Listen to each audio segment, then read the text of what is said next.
Hi ಸ್ನೇಹಿತರೆ, ನಮಸ್ತೆ. Knowledge ಗುರು YouTube ಚಾನಲ್ಗೆ ನಿಮಗೆಲ್ಲರಿಗೂ ಸ್ವಾಗತ. ನಾನು ನಿಮ್ಮ ಸ್ನೇಹಿತೆ ಆಶಾ.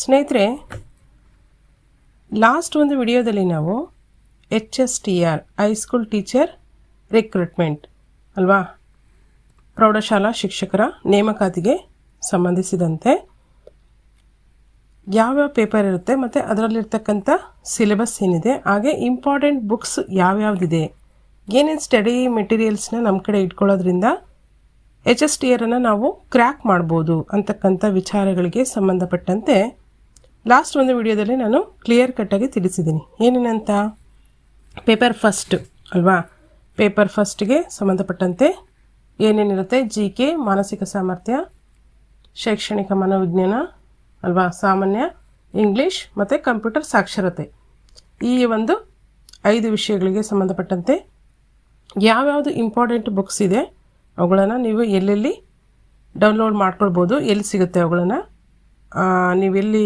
ಡೌನ್ಲೋಡ್ ಮಾಡಿ ಇಟ್ಕೊಳ್ಬೋದು ಅಂತಕ್ಕಂಥ ವಿಚಾರಕ್ಕೆ ಸಂಬಂಧಪಟ್ಟಂತೆ ತಿಳಿಸಿದ್ದೀನಿ. ಮತ್ತು ಪೇಪರ್ ಸೆಕೆಂಡ್ಗೆ ಸಂಬಂಧಪಟ್ಟಂತೆ ಕನ್ನಡ ವಿಷಯಕ್ಕೆ ಸಂಬಂಧಿಸಿದಂತೆ ಕನ್ನಡದಲ್ಲಿ ಪೇಪರ್ 2ನಲ್ಲಿ 80+20 = 100 ಅಲ್ವಾ. ಅಂದರೆ 80 ಮಾರ್ಕ್ಸಿಗೆ ನಿಮ್ಮ ಸಬ್ಜೆಕ್ಟ್ಗೆ ಸಂಬಂಧಪಟ್ಟಂಥ ಕ್ವಶನ್ಸ್ ರೈಸ್ ಆಗಿರುತ್ತೆ. 20 ಮಾರ್ಕ್ಸಿಗೆ ಬೋಧನಾಶಾಸ್ತ್ರ ಅಥವಾ ಪೆಡಗಾಗಿ ಸಂಬಂಧಪಟ್ಟಂತೆ 20 ಮಾರ್ಕ್ಸ್ಗೆ ಕೊಡಲಾಗಿರುತ್ತೆ. ಸೊ ಆ 2 ವಿಚಾರಕ್ಕೆ ಸಂಬಂಧಪಟ್ಟಂತೆ ಯಾವ್ಯಾವುದು ಇಂಪಾರ್ಟೆಂಟ್ ಬುಕ್ಸು ಮತ್ತು ಮೆಟೀರಿಯಲ್ಸ್, ಸ್ಟಡಿ ಮೆಟೀರಿಯಲ್ಸ್ ಏನೇನಿದೆ ಅನ್ನೋದನ್ನು ಕೂಡ ನಾನು ಲಾಸ್ಟ್ ಒಂದು ವಿಡಿಯೋದಲ್ಲಿ ಚರ್ಚೆ ಮಾಡಿದ್ದೀನಿ. ಸೊ ಇಲ್ಲಿವರೆಗೂ ಯಾರು ಆ ಒಂದು ವಿಡಿಯೋ ವಾಚ್ ಮಾಡಿಲ್ಲ, ಆ ವಿಡಿಯೋ ವಾಚ್ ಮಾಡ್ಕೊಂಡು ಬಂದು ಈ ಒಂದು ವಿಡಿಯೋನ ನೋಡಿ. ಹಾಗೆ ಸ್ನೇಹಿತರೆ, ನಿಮಗೆಲ್ರಿಗೂ ಗೊತ್ತಿರೋ ಹಾಗೆ ಇತ್ತೀಚೆಗೆ ಇರ್ತಕ್ಕಂಥ ಒಂದು ನೇಮಕಾತಿಗಳಲ್ಲಿ, ಅದರಲ್ಲೂ ವಿಶೇಷವಾಗಿ ಶಿಕ್ಷಕರ ನೇಮಕಾತಿಯಲ್ಲಿ ಅತಿ ಹೆಚ್ಚಿನ ಸಂಖ್ಯೆಯಲ್ಲಿ ಪ್ರೌಢಶಾಲಾ ಶಿಕ್ಷಕರ ನೇಮಕಾತಿ ಆಗುತ್ತೆ ಅಂತ ತಿಳಿದಿರ್ತಕ್ಕಂಥ ವಿಚಾರ ಎಲ್ರಿಗೂ ಗೊತ್ತಿದೆ. ನೀವು ಬೇರೆ ನೆಗೆಟಿವ್ ಥಿಂಕ್ ಮಾಡೋದು ಬೇಡ. ಅಂದರೆ CM ಚೇಂಜ್ ಆದರು, ಅವರ ಒಂದು ಮತ್ತೆ ಏನಾಗುತ್ತೆ, ನಂತರದಲ್ಲಿ ಎಲ್ಲ ನೇಮಕಾತಿಗಳು ಡಿಲೇ ಮಾಡ್ತಾರೆ, ಅಥವಾ ಸಚಿವ ಸಂಪುಟ ಎಲ್ಲ ರಚನೆ ಆಗೋವಂಥದ್ದು ಲೇಟ್ ಆಗುತ್ತೆ, ಅವುಗಳೆಲ್ಲ ಪ್ರೋಸೆಸ್ ಎಲ್ಲ ಮುಗಿದು ನೇಮಕಾತಿ ಇನ್ನೂ ಲೇಟ್ ಆಗುತ್ತೆ. ಈ ರೀತಿ ಅವರು ಮಾಡ್ತಕ್ಕಂಥ ಕೆಲಸಗಳ ಬಗ್ಗೆ ನಾವು ಥಿಂಕ್ ಮಾಡ್ತಾ ನಾವು ಮಾಡೋವಂಥ ಕೆಲಸಗಳನ್ನು ಏನು ಮಾಡ್ತೀವಿ, ಮರೆತು ಬಿಡ್ತೀವಿ.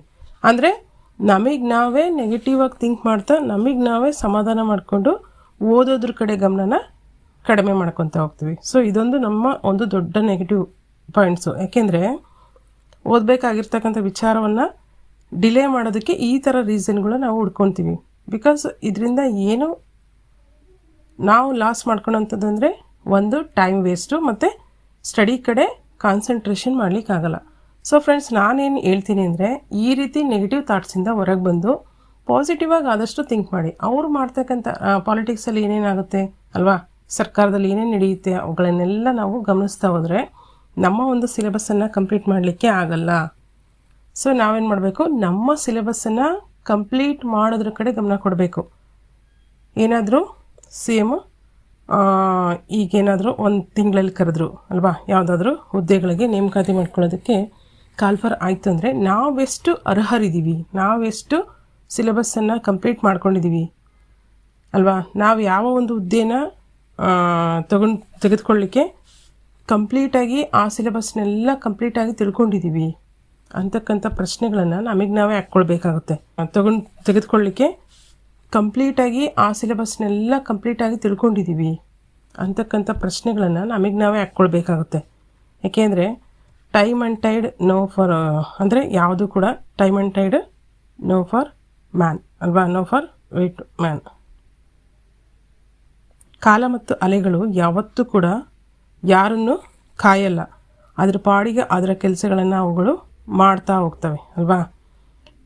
ಕಾಲ ಮತ್ತು ಅಲೆಗಳು ಯಾವ ರೀತಿ ಕಾಯೋದಿಲ್ವೋ ಆ ರೀತಿ ನಾವು ಕೂಡ ವಿದ್ಯಾರ್ಥಿಗಳಾದಂಥ ನಾವು ಅಥವಾ ಸ್ಪರ್ಧಾರ್ಥಿಗಳಾದ ನಾವು ನಮ್ಮ ಒಂದು ಕೆಲಸಗಳನ್ನು ನಿರ್ವಹಿಸೋದ್ರ ಕಡೆ ಗಮನವನ್ನು ಕೊಡಬೇಕಾಗುತ್ತೆ.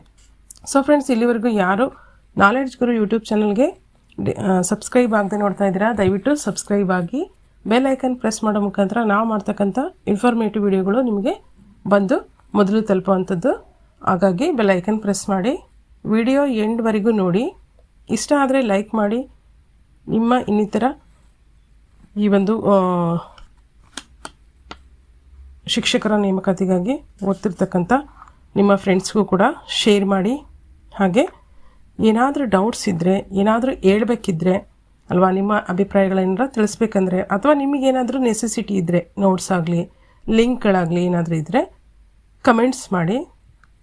ಅದೇ ರೀತಿ ನಾವಿಲ್ಲಿ ಇವತ್ತಿನ ಒಂದು ಟಾಪಿಕ್ ಏನಪ್ಪ ಅಂದರೆ, ಈಗೇನು ಪೇಪರ್ ಫಸ್ಟು ಮತ್ತು ಪೇಪರ್ ಸೆಕೆಂಡ್ ಕನ್ನಡ ಲಾಸ್ಟ್ ಒಂದು ವಿಡಿಯೋದಲ್ಲಿ ಹೇಳಿದೆ ಅಂತ ಹೇಳಿದ್ದೀನಿ, ಅಂದರೆ ಸ್ಟಡಿ ಮೆಟೀರಿಯಲ್ ಏನೇನು ಇಂಪಾರ್ಟೆಂಟ್ ಅಂತ ಹೇಳಿದ್ದೀನಿ.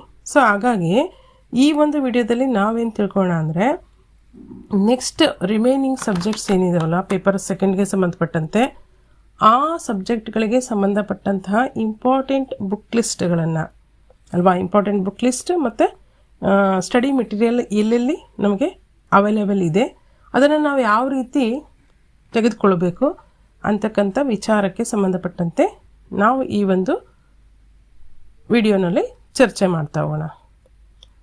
HSTRನಲ್ಲಿ ನಿಮ್ಗೆ ಈಗಾಗಲೇ ತಿಳಿದಿದೆ 2 ಪೇಪರ್ಗಳಿರುತ್ತೆ. ಪೇಪರ್ 1 GKಗೆ ಸಂಬಂಧಪಟ್ಟಿರುತ್ತೆ ಅಲ್ವಾ. ಪೇಪರ್ 1 GK ಮಾನಸಿಕ ಸಾಮರ್ಥ್ಯ, ಶೈಕ್ಷಣಿಕ ಮನೋವಿಜ್ಞಾನ, ಸಾಮಾನ್ಯ ಇಂಗ್ಲೀಷು ಮತ್ತು ಕಂಪ್ಯೂಟರ್ ಸಾಕ್ಷರತೆಗೆ ಸಂಬಂಧಪಟ್ಟಿರುತ್ತೆ. ಅದು 100 ಮಾರ್ಕ್ಸಿಗೆ. ಇಲ್ಲಿ ಇದುವರೆಗೂ ಯಾವುದೇ ರೀತಿ ನೆಗೆಟಿವ್ ಮಾರ್ಕ್ಸು ಇಲ್ಲ, ಮತ್ತು PGನೂ ಕಂಪಲ್ಸರಿ ಕೇಳಿಲ್ಲ. ಹಾಗಾಗಿ ನೀವಿಲ್ಲಿ ಇವನ್ನೆಲ್ಲ ಗಮನದಲ್ಲಿ ಇಟ್ಕೊಳ್ಬೇಕು. ಸಿಲೆಬಸ್ ಏನಾದರೂ ಅಪ್ಕಮಿಂಗ್ ಎಕ್ಸಾಮಲ್ಲಿ ಚೇಂಜಸ್ ಆದರೆ ಅದನ್ನು ನಾವು ತಿಳಿಸುವಂಥ ಒಂದು ವ್ಯವಸ್ಥೆಯನ್ನು ಮಾಡ್ತೀವಿ. ಸೊ ಹಾಗಾಗಿ ಫಸ್ಟ್ ಪೇಪರಲ್ಲಿ ಇಷ್ಟು ವಿಷಯಗಳಿಗೆ ಸಂಬಂಧಪಟ್ಟಿರುತ್ತೆ. ಸೆಕೆಂಡ್ ಪೇಪರಲ್ಲಿ ಏನೇನಿರುತ್ತೆ ಅಂದರೆ, ನಾನು ಕನ್ನಡಕ್ಕೆ ಸಂಬಂಧಪಟ್ಟಂತೆ ತಿಳಿಸಿದ್ದೀನಿ. ನೆಕ್ಸ್ಟ್ ಈ ಒಂದು ವಿಡಿಯೋದಲ್ಲಿ ರಿಮೈನಿಂಗ್ ಇರ್ತಕ್ಕಂಥ ಸಬ್ಜೆಕ್ಟ್ಗಳಿಗೆ ಸ್ಟಡಿ ಮೆಟೀರಿಯಲು ಮತ್ತು ಇಂಪಾರ್ಟೆಂಟ್ ಬುಕ್ಸ್ ಲಿಸ್ಟನ್ನು ತಿಳಿಸೋ ಮುಖಾಂತರ ನೀವು HSTRನ್ನು ಕ್ರ್ಯಾಕ್ ಮಾಡಲಿಕ್ಕೆ ಏನೇನು ಟೆಕ್ನಿಕ್ಕನ್ನು ಫಾಲೋ ಮಾಡಬೇಕು ಅಂತೇಳಿ ತಿಳಿಸ್ತಾ ಹೋಗ್ತೀನಿ. ವಿಡಿಯೋ ಎಂಡ್ವರೆಗೂ ವಾಚ್ ಮಾಡಿ ಅಲ್ವಾ. ಏನೇನಿದೆ ಪೇಪರ್ ಸೆಕೆಂಡಲ್ಲಿ? ಕನ್ನಡ, ಹಿಂದಿ, ಮರಾಠಿ, ತಮಿಳು, ತೆಲುಗು, ಸಂಸ್ಕೃತ, ಉರ್ದು ಅಲ್ವಾ. ಸೈನ್ಸ್ ಅವರಿಗಾದರೆ ಭೌತ ವಿಜ್ಞಾನ, ಜೀವ ವಿಜ್ಞಾನ, ಹಾಗೆ ಆರ್ಟ್ಸ್ನವ್ರಿಗೆ ಸಮಾಜ ವಿಜ್ಞಾನ ಮತ್ತು ದೈಹಿಕ ಶಿಕ್ಷಕರು ಅಲ್ವಾ. ಇಷ್ಟು ವಿಷಯಗಳಿಗೆ ಸಂಬಂಧಪಟ್ಟಂತೆ ಸೆಕೆಂಡ್ ಪೇಪರಲ್ಲಿ ನಾವು ಗಮನಿಸ್ತೀವಿ. ಹಾಗಾದರೆ ಈ ಒಂದು HSTRಲ್ಲಿ ಇಷ್ಟು ಪೇಪರ್ನಲ್ಲಿ ಯಾವ್ಯಾವ ಸಬ್ಜೆಕ್ಟಿಗೆ ನಾವು ಅರ್ಹರಿದ್ದೀವಿ ಅಂದರೆ, ನಾವೇನಾದರೂ ಕನ್ನಡ ಪೇಪರ್ ಬರೀಲಿಕ್ಕೆ ಅರ್ಹರಿದ್ದರೆ ಅದಕ್ಕೆ ಕಂಪ್ಲೀಟ್ ತರುವಾಗಿ ಏನು ಮಾಡಬೇಕು, ಸಿಲೆಬಸ್ ವೈಸು ಅದೇನೋ ಮಾಡಬೇಕಾಗುತ್ತೆ.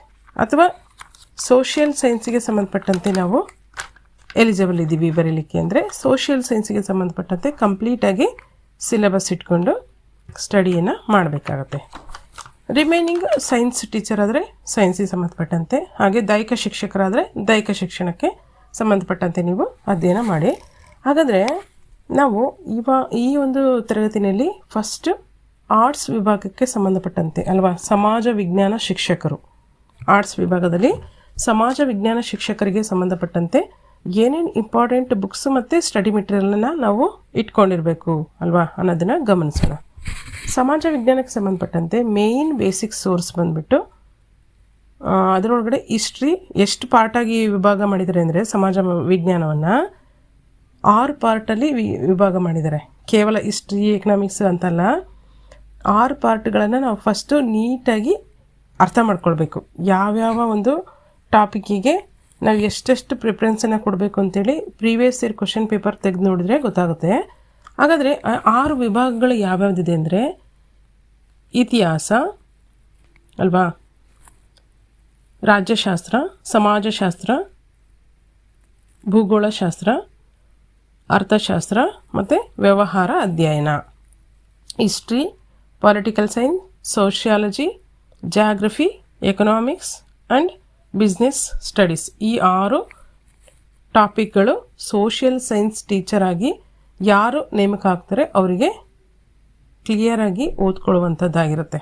ಮೇನ್ ಬೇಸಿಕ್ ಸೋರ್ಸ್ ಏನಿದೆ ಹಾಗಾದರೆ ಅಂದರೆ, ಫಸ್ಟ್ ನಾವು ನೋಡ್ತಕ್ಕಂಥದ್ದು KTPS ಅಲ್ವಾ, ಕರ್ನಾಟಕ ಸ್ಟೇಟ್, ಈ ಒಂದು ಕರ್ನಾಟಕ ಸರ್ಕಾರ ಬಿಟ್ಟಿರ್ತಕ್ಕಂತಹ ಅಲ್ವಾ, ಏನು 6ರಿಂದ 12ನೇ ತರಗತಿ 6 to 12th ಗೌರ್ಮೆಂಟ್ ಟೆಕ್ಸ್ಟ್ ಬುಕ್ಕನ್ನು ಫಸ್ಟ್ ನಾವು ಕ್ಲಿಯರಾಗಿ ರೀಡ್ ಮಾಡಬೇಕಾಗುತ್ತೆ.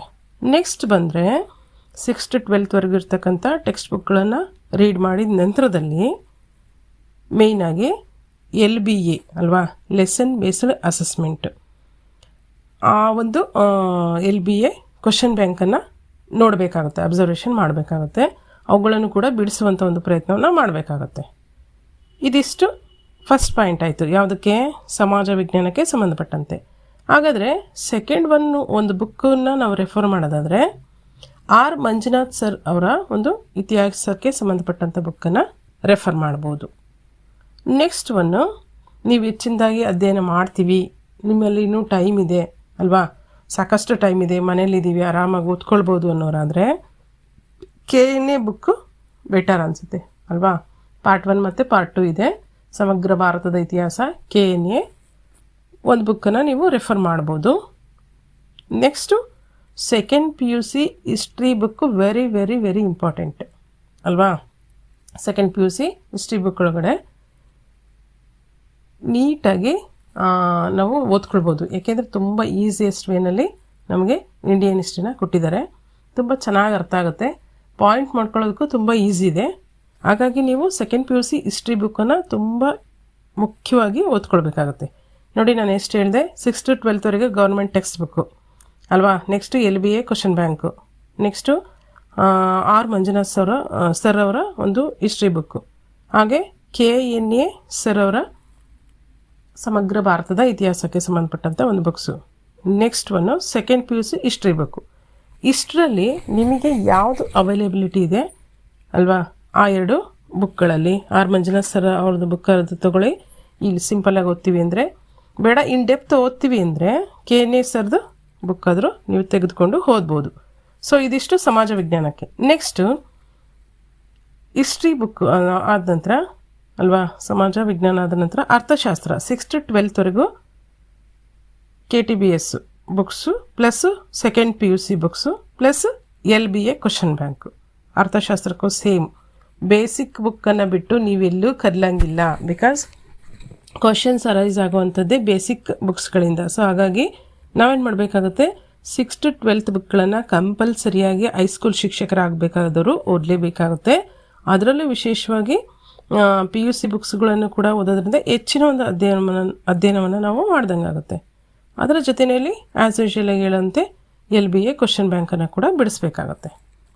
ಇದು ಎಕನಾಮಿಕ್ಸಿಗಾಯಿತು. ನೆಕ್ಸ್ಟು ಭೂಗೋಳಶಾಸ್ತ್ರ ಅಲ್ವಾ, ಜಿಯಾಗ್ರಫಿಗೂ ಇಂಪಾರ್ಟೆಂಟಾಗಿ ನಾವು as usual 6 to 12 books plus LBA question bank plus PUC ಬುಕ್ಸ್ಗಳನ್ನು, ಅದರಲ್ಲೂ ವಿಶೇಷವಾಗಿ ಭೂಗೋಳಶಾಸ್ತ್ರಕ್ಕೆ ಫಸ್ಟ್ PUC ಬುಕ್ಕನ್ನು ರೆಫರ್ ಮಾಡಿ ಅಲ್ವಾ. ಏನೇನು 6 to 12 ಬುಕ್ಸು KTBS ಗೌರ್ಮೆಂಟ್ ಬುಕ್ಸನ್ನು ರೆಫರ್ ಮಾಡಿ, ಪ್ಲಸ್ ಫಸ್ಟ್ PUC ಇದು ಜಿಯಾಗ್ರಫಿ ಬುಕ್ಕನ್ನು, ಹಿಸ್ಟ್ರಿ ಅಲ್ಲ ಜಿಯಾಗ್ರಫಿ ಬುಕ್ಕನ್ನು ರೆಫರ್ ಮಾಡಿ, ಫಸ್ಟ್ PUC ಬೆಟರ್ ಅದು. ಹಾಗೆ LBA ಕ್ವಶನ್ ಬ್ಯಾಂಕನ್ನು ಕೂಡ ರೆಫರ್ ಮಾಡಿ. ನೆಕ್ಸ್ಟ್ ಇಂಡಿಯನ್ ಕಾನ್ಸ್ಟಿಟ್ಯೂಷನ್ ಅಲ್ವಾ, ಭಾರತೀಯ ಸಂವಿಧಾನ, ಇಂಡಿಯನ್ ಕಾನ್ಸ್ಟಿಟ್ಯೂಷನ್ಗೆ ಸಂಬಂಧಪಟ್ಟಂತೆ same basic book 6 to 12 basic ಬುಕ್ಸ್ಗಳನ್ನು ಅಧ್ಯಯನ ಮಾಡಿ LBA ಕ್ವಶನ್ ಬ್ಯಾಂಕನ್ನು ಬಿಡಿಸ್ತಾ ಹೋಗಿ. ಹಾಗೆ ಇನ್ನೂ ಹೆಚ್ಚಿನದಾಗಿ ಓದ್ತೀನಿ ಅನ್ನೋರು ಭಾರತದ ಸಂವಿಧಾನ ಅಲ್ವಾ, KM ಸುರೇಶ್ ಸರ್ದು ದಿ ಬೆಸ್ಟ್ ಬುಕ್ಸ್ ಅಂತೇಳಿ ನಾವು ಹೇಳ್ಬೋದು. ಯಾವುದು? KM ಸುರೇಶ್ ಸರ್ ಭಾರತದ ಸಂವಿಧಾನ ಬುಕ್ಸನ್ನು ಹೆಚ್ಚಿನ ಅಧ್ಯಯನಕ್ಕೆ ಓದ್ಬೋದು. ನೆಕ್ಸ್ಟು ಜಿಯಾಗ್ರಫಿ, ಭೂಗೋಳಶಾಸ್ತ್ರಕ್ಕೂ ಕೂಡ ಮೇಯ್ನ್ ಸೋರ್ಸು 6 to 12 ಬುಕ್ಸ್ಗಳನ್ನೇ ನಾವು ಗಮನಿಸ್ತೀವಿ, ಈಗಾಗಲೇ ಹೇಳಿದ್ದೀನಿ. ಇನ್ನೊಂದು ಬುಕ್ಕನ್ನು ಅದಕ್ಕೆ ಆ್ಯಡ್ ಮಾಡ್ಕೊಳ್ರಿ, ಯಾವುದು? ರಂಗನಾಥ್ ಸರ್ ಜಿಯಾಗ್ರಫಿ ಬುಕ್ಕನ್ನು ಆ್ಯಡ್ ಮಾಡ್ಕೊಳ್ರಿ. ಲಾಸ್ಟಲ್ಲಿ ಹೇಳಿದ್ದೀನಲ್ಲ, ರಂಗನಾಥ್ ಸರ್ದೊಂದು ಬುಕ್ಕು ಆ್ಯಡ್ ಮಾಡ್ಕೊಳ್ರಿ, ಅದನ್ನು ಹೇಳಿರಲಿಲ್ಲ. ನೆಕ್ಸ್ಟು ಇದಾಯಿತು ಸೋಷಿಯಲ್ ಸೈನ್ಸು, ಅರ್ಥಶಾಸ್ತ್ರ ಅಲ್ವಾ, ಎಕನಾಮಿಕ್ಸು, ಜಿಯಾಗ್ರಫಿ ಮತ್ತು ಇಂಡಿಯನ್ ಕಾನ್ಸ್ಟಿಟ್ಯೂಷನ್. ಈ 4 ಸಬ್ಜೆಕ್ಟಿಗೆ ಆಯಿತು. ಮೇಯ್ನು 4 ಸಬ್ಜೆಕ್ಟಿಗೆ ಏನೇನು ಸ್ಟಡಿ ಮೆಟೀರಿಯಲ್ಲು ಇಟ್ಕೊಂಡಿರ್ಬೇಕಂತ. ನೆಕ್ಸ್ಟ್ ಬಂದರೆ ಬಿಸ್ನೆಸ್ ಸ್ಟಡೀಸ್, ವ್ಯವಹಾರ ಅಧ್ಯಯನ. As usual 6 to 10 government text book plus LBA question ಬ್ಯಾಂಕನ್ನು ಬಿಡಿಸಿ. ವ್ಯವಹಾರ ಅಧ್ಯಯನ ಮತ್ತು ಸಮಾಜಶಾಸ್ತ್ರಕ್ಕೆ ಅಲ್ವಾ, ಸೋಷಿಯಾಲಜಿಗೂ ಕೂಡ ಸೇಮ್ ಇದೇ ಥರನೇ 6 to 10th books plus LBA question ಬ್ಯಾಂಕನ್ನು ಬಿಡಿಸಿ. ಇದಿಷ್ಟು ಸ್ನೇಹಿತರೆ ಸಮಾಜ ವಿಜ್ಞಾನ ಶಿಕ್ಷಕರಾಗಿ ನೇಮಕ ಆಗ್ತಕ್ಕಂಥ ಶಿಕ್ಷಕರಿಗೆ ಇರ್ತಕ್ಕಂಥ ಒಂದು 6 ವಿಭಾಗಗಳು ಹೇಳಿದ್ನಲ್ಲ. History, political science, sociology, economics, geography ಮತ್ತು ಬಿಸ್ನೆಸ್ ಸ್ಟಡೀಸು. ಇವಿಷ್ಟು ಸ್ಟಡಿ ಮೆಟೀರಿಯಲಲ್ಲಿ ನಿಮಗೆ ಯಾವುದು ಅವೈಲೇಬಲ್ ಇದೆ ನೋಡಿಕೊಂಡು ಯಾವುದು ಇಂಪಾರ್ಟೆಂಟ್ ಇದೆ ಅದನ್ನು ನೀಟಾಗಿ ಗಮನಿಸಿ ಮೇನ್ ಸೋರ್ಸ್ ಇರ್ತಕ್ಕಂಥ ಬುಕ್ಸ್ಗಳನ್ನು ಕಲೆಕ್ಟ್ ಮಾಡಿ, ಅಥವಾ KTBS ಬುಕ್ಕಿಗೆ ಅಂದರೆ KTBS ವೆಬ್ಸೈಟಿಗೆ ಹೋದರೆ ನಿಮಗೆ ಅಲ್ಲಿ ಎಲ್ಲ ಅವೈಲೇಬಲ್ ಇರುತ್ತೆ. ಅವುಗಳನ್ನು ನೀಟಾಗಿ ಡೌನ್ಲೋಡ್ ಮಾಡಿ ಇಟ್ಕೊಳ್ರಿ. ಇಲ್ಲ ಅಂದರೆ ನಿಮಗೇನಾದರೂ ಮಕ್ಕಳು ಹೈಸ್ಕೂಲ್ ಮಕ್ಕಳಿದ್ದಾರೆ, ಪರಿಚಯ ಇದ್ದಾರೆ, ಗೊತ್ತಿದ್ದಾರೆ ಅಂದರೆ ಅವ್ರ ಕಡೆನಾದರೂ ಬುಕ್ಕನ್ನು ಕಲೆಕ್ಟ್ ಮಾಡಿ ಇಟ್ಕೊಳ್ರಿ, ಇನ್ನೂ ಬೆಟರ್ ಆಗುತ್ತೆ. ಸೊ ಇದಿಷ್ಟು ಆರ್ಟ್ಸ್ ವಿಭಾಗಕ್ಕೆ ಸಂಬಂಧಪಟ್ಟಂತೆ ಸಮಾಜ ವಿಜ್ಞಾನದ ಒಂದು ಶಿಕ್ಷಕರಿಗೆ ಆಯಿತು. ನೆಕ್ಸ್ಟ್ ಬಂದರೆ ಇಂಗ್ಲೀಷ್ ಲಿಟ್ರೇಚರ್ ಅಲ್ವಾ. ಇಂಗ್ಲೀಷ್ ಸಬ್ಜೆಕ್ಟಿಗೆ ಲ್ಯಾಂಗ್ವೇಜ್ಗೆ ಯಾರು ಟೀಚರ್ ಆಗಿ ಹೋಗ್ತಾರೆ ಅವರಿಗೆ ಏನೇನು ಬೇಕು ಬುಕ್ಸ್ಗಳು ಅಂತಂದರೆ ಮೇಯ್ನಾಗಿ KTBS ಟೆಕ್ಸ್ಟ್ ಬುಕ್ಕು ಅಲ್ವಾ. ಈ ಒಂದು KTBS ಬುಕ್ಸ್ಗಳೇನಿದೆ 6 to 12th ಆ ಬುಕ್ಸ್ಗಳನ್ನು ಅವರು ನೀಟಾಗಿ ಗ್ರಾಮೆಟಿಕಲ್ ಆಗಿ ಏನಿರುತ್ತೆ ಅದನ್ನು ಮತ್ತು ವಿತ್ ಟೆಕ್ಸ್ಟ್ ಬುಕ್ಕಲ್ಲಿ ಇರ್ತಕ್ಕಂಥ ಎಲ್ಲ ವಿಚಾರಗಳನ್ನು ಕ್ಲಿಯರ್ ಕಟ್ಟಾಗಿ ಓದ್ಕೊಂಡಿರಬೇಕಾಗತ್ತೆ.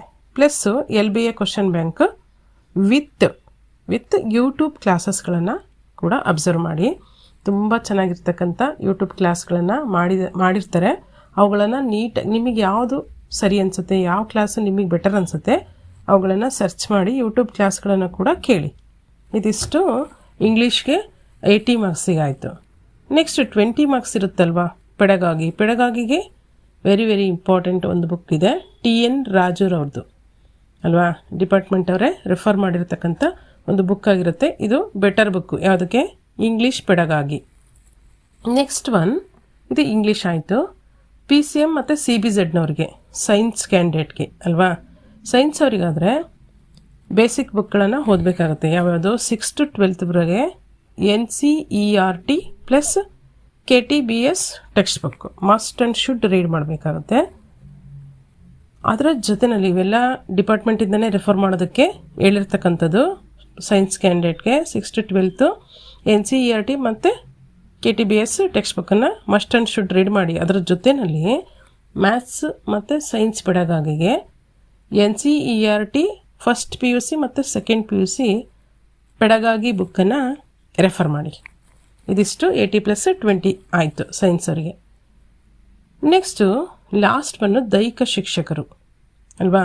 ದೈಹಿಕ ಶಿಕ್ಷಕರಿಗೆ ಸಂಬಂಧಪಟ್ಟಂತೆ ಅವರು ಕೂಡ ಏನು ಮಾಡಬೇಕು, KTBS ಬುಕ್ಸ್ಗಳನ್ನೇ ಅಧ್ಯಯನ ಮಾಡಬೇಕಾಗುತ್ತೆ. ಅಂದರೆ ಡಿಪಾರ್ಟ್ಮೆಂಟಿಂದ ದೈಹಿಕ ಶಿಕ್ಷಣಕ್ಕೆ ಸಂಬಂಧಪಟ್ಟಂತೆ ಬುಕ್ಸ್ಗಳೇನು ಬಿಟ್ಟಿರ್ತಾರೆ ಅವುಗಳನ್ನೇ ಕೂಡ ಏನು ಮಾಡಬೇಕು, ಅಧ್ಯಯನ ಮಾಡಬೇಕಾಗುತ್ತೆ. ಇವುಗಳ ಲಿಂಕ್ ಏನಾದರೂ ಬೇಕಂದರೆ ಕೆಳಗಡೆ ಕಮೆಂಟ್ಸ್ ಮಾಡಿ, ನಾನು ಡಿಸ್ಕ್ರಿಪ್ಷನಲ್ಲಿ ಲಿಂಕನ್ನು ಕಳಿಸ್ತೀನಿ. ಯಾವ್ಯಾವುದಕ್ಕೆ, KTBS ಟೆಕ್ಸ್ಟ್ ಬುಕ್ ಲಿಂಕ್ ಅಥವಾ LBA DSCRT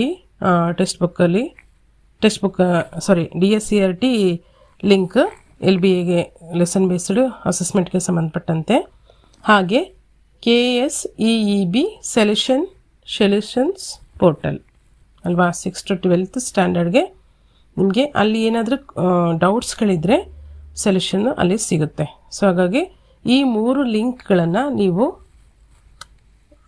ಆ ಮುಖಾಂತರವಾಗಿ ನಿಮಗೆ ಒಂದಷ್ಟು ಪರಿಹಾರಗಳು ಸಿಗುತ್ತೆ. ಈ ಲಿಂಕ್ಗಳೇನಾದರೂ ನಿಮಗೆ ಗೊತ್ತಾಗಲಿಲ್ಲ ನೋಡ್ಕೊಳೋದು ಅಂದರೆ ಒಂದು ಮೆಸೇಜ್ ಹಾಕಿ, ಅಂದರೆ ಒಂದು ಕಮೆಂಟ್ಸ್ ಮಾಡಿ, ನಾನು ಲಿಂಕನ್ನು ಹಾಕ್ತೀನಿ. ಅಥವಾ ನಾಲೆಡ್ಜ್ ಗುರು ಟೆಲಿಗ್ರಾಮ್ ಗ್ರೂಪ್ಗೆ ಯಾರು ಇಲ್ಲಿವರೆಗೂ ಜಾಯಿನ್ ಆಗಿಲ್ಲ ಜಾಯಿನ್ ಆಗ್ರಿ, ಅಲ್ಲೂ ಕೂಡ ನಾನು ಲಿಂಕನ್ನು ಶೇರ್ ಮಾಡ್ತೀನಿ. ಮತ್ತು ಒಂದಷ್ಟು ನೋಟ್ಸ್ಗಳನ್ನು ಅಥವಾ ಒಂದಷ್ಟು ಸಿಲೆಬಸ್ ಏನಾದರೂ ಸ್ಟಡಿ ಮೆಟೀರಿಯಲನ್ನು ಅಲ್ಲಿ ನಾವು ಕಳಿಸ್ತಾ ಹೋಗ್ತೀವಿ. ನೀವಲ್ಲಿ ನೋಡಿಕೊಂಡು ಜಾಯ್ನ್ ಆಗಿ, ಆದರೆ ನಿಮಗೆ ತುಂಬ ಯೂಸ್ಫುಲ್ ಆಗುತ್ತೆ. ಸೊ ಇದಿಷ್ಟು ಫ್ರೆಂಡ್ಸ್, ಏನು ಸಮಾಜ ವಿಜ್ಞಾನ, ಹಾಗೆ ಇಂಗ್ಲೀಷ್ ಮತ್ತು ಸೈನ್ಸ್, ಹಾಗೆ ದೈಹಿಕ ಶಿಕ್ಷಕರಿಗೆ ಸಂಬಂಧಪಟ್ಟಂಥ ಒಂದಷ್ಟು ಇಂಪಾರ್ಟೆಂಟ್ ಬುಕ್ ಲಿಸ್ಟ್ ಆಯಿತು. ಮತ್ತು ಸ್ಟಡಿ ಮೆಟೀರಿಯಲ್ ಎಲ್ಲೆಲ್ಲಿ ಸಿಗುತ್ತೆ ಅವನ್ನ ಯಾವ ರೀತಿ ಡೌನ್ಲೋಡ್ ಮಾಡ್ಕೊಳ್ಬೇಕು ಅನ್ನೋದನ್ನು ನಾವಿಲ್ಲಿ ಗಮನಿಸಿದ್ವಿ.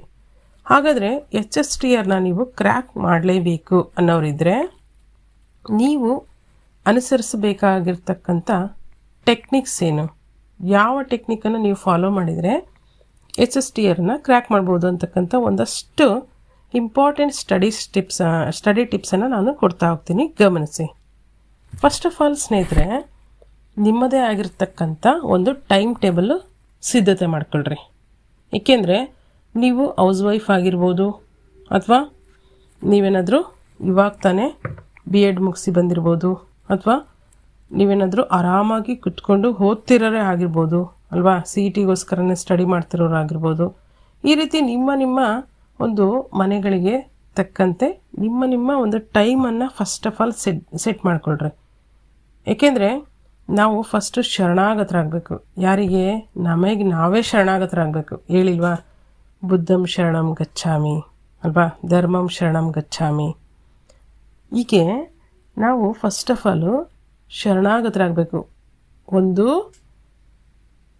ವ್ಯಕ್ತಿಗಾಗಿರ್ಬೋದು ಅಲ್ವಾ, ಒಂದು ಬುದ್ಧಿಜೀವಿಗಾಗಿರ್ಬೋದು, ಒಂದು ಧರ್ಮಕ್ಕಾಗಿರ್ಬೋದು, ಒಂದು ವಿಚಾರಧಾರೆಗಾಗಿರ್ಬೋದು. ಫಸ್ಟ್ ಆಫ್ ಆಲ್ ನಾವು ಶರಣಾಗತರಾಗಬೇಕು. ಆಗಾದಾಗ ಮಾತ್ರ ನಾವು ಮಾಡ್ತಕ್ಕಂಥ ಒಂದು ಕೆಲಸದಲ್ಲಿ ಕನ್ಸಿಸ್ಟೆನ್ಸಿಯನ್ನು ಕಾಣ್ಬೋದು. ಸೊ ಹಾಗಾಗಿ ನಾನು ಹೇಳೋದು ಏನಂದರೆ, ನಿಮ್ಮದೇ ಆಗಿರ್ತಕ್ಕಂಥ ಒಂದು ಟೈಮ್ ಟೇಬಲ್ ಇದ್ದರೆ, ಈ ಟೈಮಿಂದ ಈ ಟೈಮಿಗೆ ಈ ಕೆಲಸಗಳನ್ನು ಮಾಡಬೇಕಂತ ಟೈಮ್ ಟೇಬಲ್ ಹಾಕ್ಕೊಂಡ್ರಿ ಅಂದರೆ ಆಗೇನಾಗುತ್ತೆ, ಆ ಟೈಮಿಗೆ ಆ ಕೆಲಸಗಳನ್ನು ಮಾಡಲಿಕ್ಕೆ ನಮಗೊಂದು ಮೈಂಡಲ್ಲಿ ಬೆಲ್ ಹಾಕ್ತಿರುತ್ತೆ, ಅಂದರೆ ಅಲರ್ಟ್ ಆಗ್ತಿರುತ್ತೆ ನಮ್ಮ ಮೈಂಡು. ಸೊ ಹಾಗಾಗಿ ನಿಮ್ಮದೇ ಆಗಿರ್ತಕ್ಕಂಥ ಒಂದು ಟೈಮ್ ಟೇಬಲ್ ನಿಮ್ಮ ಕಡೆ ರೆಡಿ ಮಾಡಿಟ್ಕೊಳ್ರಿ. Second point, syllabus wise study ಮಾಡಿರಿ. ಯಾವುದೋ ಒಂದು ಬುಕ್ ಸಿಗುತ್ತೆ, ತುಂಬ ಅದರಿಂದ ಕ್ವಶನ್ ರೈಸ್ ಆಗಿದೆ ಅಂತೆ ಅಲ್ವಾ, ಆ ಬುಕ್ಕನ್ನು ಓದಿದರೆ ಕಂಪ್ಲೀಟ್ ನಾವು HSTR ಕ್ರ್ಯಾಕ್ ಮಾಡ್ಬೋದಂತೆ. ಈ ರೀತಿ ಊಹಾಪೋಹಗಳಿಗೆ ತಲೆ ಕೊಡಬೇಡಿ. ನೀವು ಸಬ್ಜೆಕ್ಟ್ ವೈಸು ಸಿಲೆಬಸ್ಸನ್ನು ಇಟ್ಕೊಂಡು ನೀಟಾಗಿ ಸ್ಟಡಿ ಮಾಡಬೇಕಾಗುತ್ತೆ. ಮೇಯ್ನ್ ಸೋರ್ಸು ನಮಗೇನೆಂದರೆ HSTR ಕ್ರ್ಯಾಕ್ ಮಾಡಲಿಕ್ಕೆ ಬೇಸಿಕ್ ಬುಕ್ಸು ಅಲ್ವಾ, ಗೌರ್ಮೆಂಟ್ ಟೆಕ್ಸ್ಟ್ ಬುಕ್ಕೇ ಬೇಸಿಕ್ ನಮಗೆ. ಅವುಗಳಿಲ್ಲದೆ ನಾವು ಮುಂದೆ ಎಲ್ಲೂ ಓದಿದ್ರೂ ಆಗಲ್ಲ. ಸೊ ಹಾಗಾಗಿ ಸಿಲೆಬಸ್ ವೈಸು ಸ್ಟಡಿ ಮಾಡಿರಿ. Third point, PYQ must and should ಬಿಡಿಸ್ಬೇಕು. ಅಂದರೆ ಪ್ರೀವಿಯಸ್ ಇಯರ್ ಕ್ವಶನ್ ಪೇಪರ್ ಕಡ್ಡಾಯವಾಗಿ ಬಿಡಿಸಲೇಬೇಕಾಗುತ್ತೆ. ಅವುಗಳಿಂದ ನಮಗೆ ಒಂದಷ್ಟು ಐಡಿಯಾಸ್ ಸಿಗುತ್ತೆ. ಕ್ವಶನ್ ಅಪ್ಕಮಿಂಗ್ ಎಕ್ಸಾಮಲ್ಲಿ ಯಾವ ರೀತಿ ಬರ್ಬೋದು ಅಂತಕ್ಕಂಥ ಒಂದಷ್ಟು ಐಡಿಯಾಸು ಅದರಿಂದ ಸಿಗುತ್ತೆ. Next one, fifth point, consistency ಅಥವಾ ಕಂಟಿನ್ಯೂಯಸ್ ಇರಬೇಕು. ಯಾವುದೋ ನಿಮ್ಮ ಒಂದು ಅಧ್ಯಯನ ನಿರಂತರವಾಗಿರಬೇಕು. That's very important. ಬಿಕಾಸ್ ನಾವು ಯಾವತ್ತೋ 2 ದಿನ ಓದಿದ್ವಿ, ಇನ್ನೆರಡು ದಿನ ಬಿಟ್ವಿ, ಇನ್ನೆರಡು ದಿನ ಇಲ್ಲ ಓದ್ವಿ ಅಂದರೆ ಅಲ್ವಾ, ಅದು ವ್ಯರ್ಥವಾಗುತ್ತೆ. ಸೊ ಹಾಗಾಗಿ ನಮ್ಮ ಅಧ್ಯಯನ ಆಗಿರಬೇಕಂದ್ರೆ ನಿರಂತರವಾಗಿರಬೇಕು. ನೆಕ್ಸ್ಟು ಸಿಕ್ಸ್ತ್ ಪಾಯಿಂಟು, ರೀಡ್ ಮಾಡಿ. ರೀಡ್ ಮಾಡಿದ್ದನ್ನ 1 ವೀಕ್ ಆದ ನಂತರ ರಿವೈಸ್ ಮಾಡಿ. ರೀಡ್ ಮಾಡ್ತಾನೆ 2ನೇ ಸಲ ರೀಡ್ ಮಾಡುವಾಗ ಏನು ಮಾಡಿ, ಒಂದಷ್ಟು ಪಾಯಿಂಟ್ಗಳನ್ನು ರೈಟಿಂಗ್ ಮಾಡಿಕೊಡ್ರಿ, ಅದನ್ನು ಕೂಡ ರಿವೈಸ್ ಮಾಡಿ. ಇದರಿಂದ ಏನಾಗುತ್ತೆ, ಪರ್ಮನೆಂಟ್ ಮೆಮೊರಿ ಒಳಗಡೆ ಸೇವ್ ಆಗುತ್ತೆ. ಫಸ್ಟ್ ರೀಡ್ ಮಾಡಿ, ಸೆಕೆಂಡ್ ಟೈಮ್ ರೀಡ್ ಮಾಡುವಾಗ ಪಾಯಿಂಟ್ ಮಾಡಿಕೊಡ್ರಿ. ಥರ್ಡ್ ಟೈಮ್ ಏನು ಮಾಡಿರಿ, 1 ವೀಕ್ ಒನ್ಸು ಅಥವಾ 15 ಡೇಸ್ ಒನ್ಸು ರಿವೈಸ್ ಮಾಡಿ. ಸೊ ಹಾಗಾದಾಗ ಏನಾಗುತ್ತೆ, ನಮ್ಮ ಒಂದು ಸ್ಟಡಿ ಮಾಡಿರ್ತಕ್ಕಂಥ ವಿಚಾರ ಪರ್ಮನೆಂಟ್ ಮೆಮೊರಿ ಒಳಗಡೆ ಸೇವ್ ಆಗುತ್ತೆ. ನೆಕ್ಸ್ಟ್ ಒನ್, ಮಾಕ್ ಟೆಸ್ಟ್ಗಳನ್ನು ಆದಷ್ಟು ಅಟೆಂಡ್ ಮಾಡಿ. ಅಂದರೆ ಆಫ್ಲೈನ್ ಆಗಿರ್ಬೋದು ಅಥವಾ ಆನ್ಲೈನ್ ಆಗಿರ್ಬೋದು ಅಥವಾ ಪೇಯ್ಡ್ ಆಗಿರ್ಬೋದು ಅಲ್ವಾ, ಹಲವಾರು ಮಾಕ್ ಟೆಸ್ಟ್ಗಳನ್ನು ಕರೀತಾ ಇರ್ತಾರೆ. ಸೊ ಅದರಲ್ಲಿ ನೀವೇನು ಮಾಡಬೇಕು, ಮಾಕ್ ಟೆಸ್ಟ್ಗಳನ್ನು ಅಟೆಂಡ್ ಮಾಡಬೇಕಾಗತ್ತೆ. Next, self determination is very important ಅಲ್ವಾ. ದೃಢ ನಿರ್ಧಾರ, ನೀವು ನಿಮ್ಮದೇ ಆಗಿರ್ತಕ್ಕಂಥ ಸ್ವಯಂ ದೃಢ ನಿರ್ಧಾರವನ್ನು ತೆಗೆದುಕೊಳ್ಬೇಕಾಗತ್ತೆ. ಏನಂತ, ಏನೋ ಜಾಸ್ತಿ ಪೋಸ್ಟ್ ಕಾಲಾಗುತ್ತಂತೆ, ನೋಡೋಣ, ಟ್ರೈ ಮಾಡೋಣ ಅನ್ನೋದಕ್ಕಿಂತ ಈ ಒಂದು ಹುದ್ದೆಯನ್ನು ನಾನು ಪಡೆದುಕೊಳ್ಳಲೇಬೇಕು ಅಂತಕ್ಕಂಥ ದೃಢವಾದ ಒಂದು ನಿರ್ಧಾರವನ್ನು ಮಾಡಿದರೆ ಮಾತ್ರ ನೆಕ್ಸ್ಟ್ ಓದ್ತಕ್ಕಂಥ ವಿಚಾರಗಳು ಇನ್ನಷ್ಟು ದೃಢವಾಗಿ ಓದಲಿಕ್ಕೆ ಅರ್ಥವಾಗುತ್ತೆ. ಇಲ್ಲಾಂದರೆ ಏನಾಗುತ್ತೆ, ಸುಮ್ಮನೆ ಓದಬೇಕು ಅಥವಾ ಸುಮ್ಮನೆ ನೋಡೋಣ ಟ್ರೈ ಮಾಡೋಣ, ಈ ರೀತಿ ಒಂದು ಮನೋಭಾವನೆ ಬರ್ತಾ ಹೋಗುತ್ತೆ. ಸೊ ಹಾಗಾಗಿ ನಮ್ಮ ಒಂದು ನಿರ್ಧಾರ ದೃಢವಾಗಿರಬೇಕು ಓದಲಿಕ್ಕೆ. ಆಗ ಮಾತ್ರ ಏನಾಗುತ್ತೆ, ಯಶಸ್ಸು ಕಾಣಲಿಕ್ಕೆ ಸಾಧ್ಯವಾಗುತ್ತೆ. ನೆಕ್ಸ್ಟ್ ಒನ್, ಎಷ್ಟು 7th 8th 9th ಪಾಯಿಂಟ್ ಅಲ್ವಾ, ಡೋಂಟ್ ಕಂಪೇರ್ ಅದರ್ಸ್. ದಯವಿಟ್ಟು ಇದನ್ನು ಯಾರೂ ಮಾಡಬೇಡಿ. ಏಕೆಂದರೆ ಒಬ್ಬೊಬ್ಬರು ಪರಿಸ್ಥಿತಿಗಳು, ಒಬ್ಬೊಬ್ಬರು ಮನಸ್ಥಿತಿಗಳು ಎಲ್ಲನೂ ತುಂಬ ಚೇಂಜಸ್ ಇರುತ್ತೆ. ಯಾರು ಒಮ್ಮೆಲೆ ಹುಟ್ಟಿರ್ತಕ್ಕಂಥ ಯಾವ ಮನುಷ್ಯನೂ ಕೂಡ ಒಂದೇ ರೀತಿ ಇರಲಿಕ್ಕೆ ಆಗಲ್ಲ ಅಲ್ವಾ. ಹಾಗಾಗಿ ಯಾವ ವ್ಯಕ್ತಿಗೆ ಆಗಲಿ ಯಾರಿಗೆ ಆಗಲಿ ನಿಮ್ಮನ್ನು ನೀವು ಹೋಲಿಕೆ ಮಾಡ್ಕೋಬೇಡಿ. ಅವರಷ್ಟು ಓದ್ತಿದ್ದಾರೆ, ಇವರೆಷ್ಟು ಓದ್ತಿದ್ದಾರೆ, ಹಾಗೆ ಹೀಗೆ ಅಂತೇಳಿ ನನ್ನ ಕೈಲಿ ಆಗಲ್ಲ, ನಾನು ಓದ್ತಾ ಇಲ್ಲ, ಅವರಷ್ಟು ಓದ್ತಾರೆ, ಅವ್ರು ಮಾಡ್ಕೊತಾರೆ, ಅವ್ರ ಕೈಲಾಗುತ್ತೆ, ನನ್ನ ಕೈಲಾಗಲ್ಲ, ಈ ರೀತಿ ಕೀಳಿರಿಮೆ ಅಲ್ವಾ ಬೆಳೆಸ್ಕೊಳ್ತಾ ಹೋದ್ರೆ ಏನಾಗುತ್ತೆ, ನಮ್ಮನ್ನು ನಾವು ತುಳಿದಂಗೆ ಆಗುತ್ತೆ. ಬೇರೆಯವ್ರು ತುಳಿಯೋದಲ್ಲ, ನಮ್ಮನ್ನು ನಾವೇ ತುಳಿದಂಗೆ ಆಗುತ್ತೆ. ಸೊ ಹಾಗಾಗಿ ಕೀಳಿರಿಮೆಯಿಂದ ಹೊರಗೆ ಬನ್ನಿ. ಯಾರಿಗೂ ಕೂಡ ಯಾವತ್ತೂ ಕಂಪೇರ್ ಮಾಡ್ಕೊಳಕ್ಕೆ ಹೋಗಬೇಡಿ. ಸೊ ಇದರಿಂದ ಕೂಡ ಏನಾಗುತ್ತೆ, ನಮಗೆ ನಾವೇ ಕೀಳಿರಿಮೆಯನ್ನು ಹೆಚ್ಚಿಸ್ಕೊಂಡಾಗುತ್ತೆ. ಯಶಸ್ಸು ಕಾಣಲಿಕ್ಕೆ ಇವೆಲ್ಲ ಆಗಲ್ಲ. ಸೊ ಹಾಗಾಗಿ ಈ ಒಂದು ಪಾಯಿಂಟ್ಸ್ಗಳನ್ನು, ಈ ಒಂದು ಟೆಕ್ನಿಕ್ಗಳನ್ನು ನೀವು ಕೂಡ ಫಾಲೋ ಮಾಡಿ. ಆ ಮುಖಾಂತರ HSTRನ್ನು ಅಥವಾ ಇನ್ಯಾವುದಾದ್ರೂ ಈ ಒಂದು CETಗಳನ್ನು ಯಶಸ್ಸನ್ನು ಕಾಣಲಿಕ್ಕೆ ಪ್ರಯತ್ನ ಪಡಿ ಅಲ್ವಾ. ಇದಿಷ್ಟಾಗಿತ್ತು HSTR ಪೇಪರ್ ಸೆಕೆಂಡ್ಗೆ ಸಂಬಂಧಪಟ್ಟಂಥ ಒಂದಷ್ಟು ಸಬ್ಜೆಕ್ಟ್ಗಳಿಗೆ ಸಂಬಂಧಪಟ್ಟಂಥ ಇಂಪಾರ್ಟೆಂಟ್ ಬುಕ್ ಲಿಸ್ಟ್ ಮತ್ತು ಸ್ಟಡಿ ಮೆಟೀರಿಯಲ್ಸ್ ಹಾಗೂ ಓದುವಾಗ ನೀವು ಫಾಲೋ ಮಾಡ್ತಕ್ಕಂಥ ಮುಖ್ಯವಾದಂಥ ಟೆಕ್ನಿಕ್ಸ್ಗಳಾಯಿತು. ಸೊ ಫ್ರೆಂಡ್ಸ್, ಹಾಗಾದರೆ ಇಲ್ಲಿವರೆಗೂ ಯಾರು ನನ್ನ ಚಾನಲ್ ಸಬ್ಸ್ಕ್ರೈಬ್ ಮಾಡಿಲ್ಲ, ಸಬ್ಸ್ಕ್ರೈಬ್ ಮಾಡಿ ಬೆಲ್ಲೈಕನ್ ಪ್ರೆಸ್ ಮಾಡೋ ಮುಖಾಂತರ ನಾನು ಮಾಡ್ತಕ್ಕಂಥ ಇಂಪಾರ್ಟೆಂಟ್ ಆಗಿರ್ತಕ್ಕಂಥ ಒಂದಷ್ಟು ವಿಡಿಯೋಗಳು ನಿಮಗೆ ಫಸ್ಟ್ ಬಂದು ತಲುಪೋ ರೀತಿಯಲ್ಲಿ ಬೆಲ್ಲೈಕನ್ ಪ್ರೆಸ್ ಮಾಡಿ ನೋಟಿಫೈ ಆಗಿರಿ ಅಂತ ಹೇಳ್ತಾ, ವಿಡಿಯೋ ಇಷ್ಟ ಆದರೆ ಲೈಕ್ ಮಾಡಿ, ಶೇರ್ ಮಾಡಿ, ಹಾಗೆ ಕಮೆಂಟ್ಸ್ ಮಾಡಿ. ಇನ್ನಿತರೆ ನಿಮಗೇನಾದರೂ ಮಾಹಿತಿ ಬೇಕಂದರೆ ಕಮೆಂಟ್ಸ್ನಲ್ಲಿ ನನಗೆ ತಿಳಿಸಿ, ಅಥವಾ ಲಿಂಕ್ ಏನಾದರೂ ಬೇಕಂದರೆ ತಿಳಿಸಿ, ಅಥವಾ ನಾಲೆಡ್ಜ್ ಗುರು ಟೆಲಿಗ್ರಾಮ್ ಗ್ರೂಪ್ ಇದೆ, ಅಲ್ಲಿ ಕೂಡ ಜಾಯಿನ್ ಆದರೆ ಒಂದಷ್ಟು ಇನ್ಫಾರ್ಮೇಷನ್ ನಿಮಗಲ್ಲಿ ಸಿಗ್ತಾ ಹೋಗುತ್ತೆ ಇನ್ನು ಮುಂದೆ. ಹಾಗೆ ಇಷ್ಟು ಹೇಳ್ತಾ, ಇಲ್ಲಿವರೆಗೂ ಯಾರು ಈ ಒಂದು ವಿಡಿಯೋನ ವಾಚ್ ಮಾಡ್ತಾ ಇದ್ದೀರಾ ಅವರೆಲ್ಲರಿಗೂ ಕೂಡ ತುಂಬ thanks. First of all subscribe ಆಗಿರ್ತಕ್ಕಂಥ ಎಲ್ಲ ನನ್ನ ಸ್ನೇಹಿತರಿಗೆ ತುಂಬ ತುಂಬ ಧನ್ಯವಾದಗಳು. ಇನ್ನು ಮುಂದೆ ಆಗುವಂತಹ ಸ್ನೇಹಿತರಿಗೂ ಕೂಡ, ಸಬ್ಸ್ಕ್ರೈಬ್ ಮಾಡ್ಕೊಳ್ಳುವಂಥ ಸ್ನೇಹಿತರಿಗೂ ಕೂಡ ಧನ್ಯವಾದಗಳನ್ನು ತಿಳಿಸ್ತಾ ಈ ಒಂದು ವಿಡಿಯೋನ ಇಲ್ಲಿಗೆ ಎಂಡ್ ಮಾಡ್ತಾ ಇದ್ದೀನಿ. ಎಲ್ರಿಗೂ ಕೂಡ ಧನ್ಯವಾದಗಳು. ಜೈ ಹಿಂದ್, ಜೈ ಕರ್ನಾಟಕ ಮಾತೆ.